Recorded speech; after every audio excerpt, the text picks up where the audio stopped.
Welcome Prince Institute. Exercise 31 Legal Surgery Beast. Ready? Start. Sir, thank you for giving me the opportunity to speak on the company's amendment bill. Sir, this house and the other house passed the Companies Bracket Amendment Act 2013 after an exercise of more than a decade.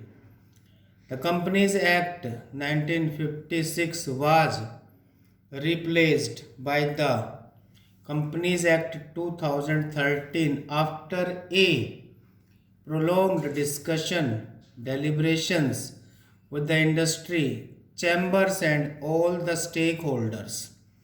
After several recommendations by the Standing Committee, it went twice to the Standing Committee only in 2013. The 1956 Act was replaced by Companies Act 2013. Now, the Act was notified only partially in 2013, and from 1st April 2014, the Act was implemented. Within a period of 6 months, the government has come out with several amendments to the Act, and there are nearly 14 sections which have been amended. I do not see any reason for amendment of some of the provisions, like removing the threshold limit for minimum capital requirement for private companies and public companies. The previous act clearly says that the private companies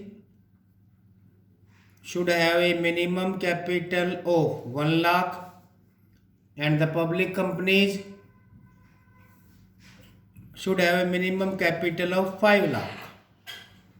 This was a provision introduced to curb the shell companies and to put restrictions while incorporating the companies. This has been removed, and then there is no capital requirement envisaged in the present amendment for incorporating a company. Then the next amendment is not making the common seal mandatory. The common seal is a seal which authenticates all documents of a company, and that is a seal which is required to be authenticated, and that has been made optional. I do not see any reason for this change. Then I welcome that section 76A has been added to protect the depositors and to make the offense a cognizable offense under section 447. We have to protect the depositors. Of course, the original section, which is section 76, has the provision to protect them, but now more transparency has been brought in.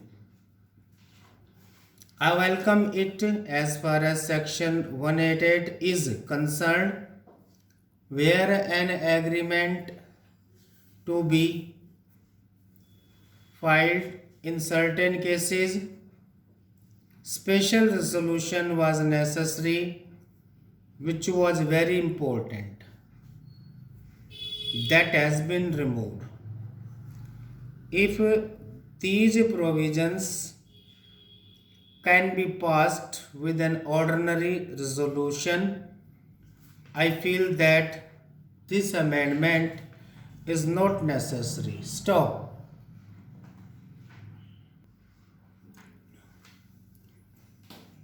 Repeat again. Average 100 words minute. Dictation start after 5 seconds. Ready? Start. Sir, thank you for giving me the opportunity to speak on the company's bracket amendment bill. Sir, this house and the other house passed the Companies Bracket Amendment Act 2013 after an exercise of more than a decade. The Companies Act 1956 was replaced by the Companies Act 2013 after a prolonged discussion, deliberations with the industry, chambers and all the stakeholders.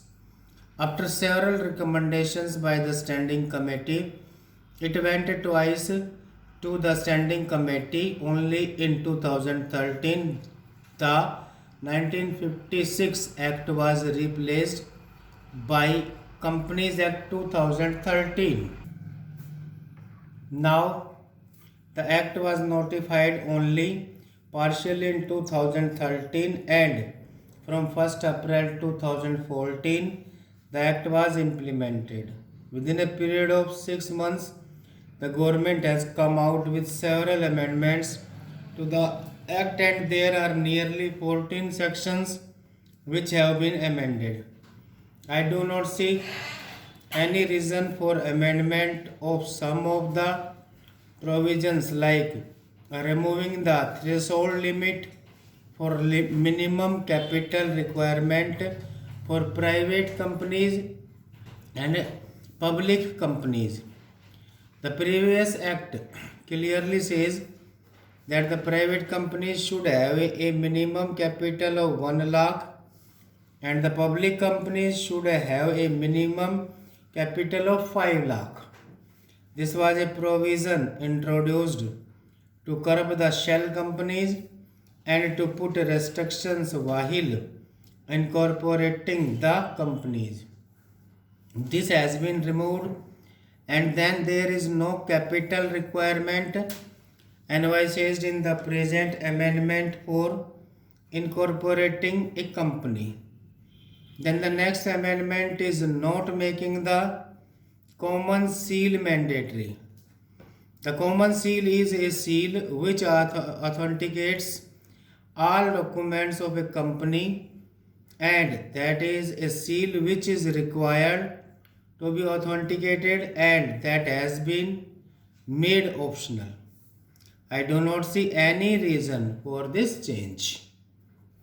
Then I welcome that section 76A has been added to protect the depositors and to make the offense a cognizable offense under section 447.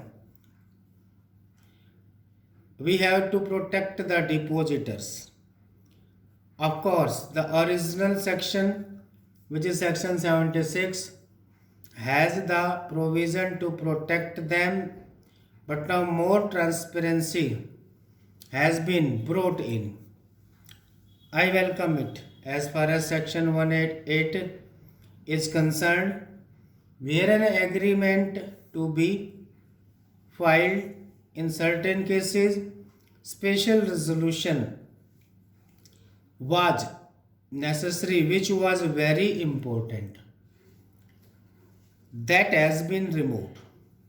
If these provisions can be passed with an ordinary resolution, I feel that this amendment is not necessary. Stop.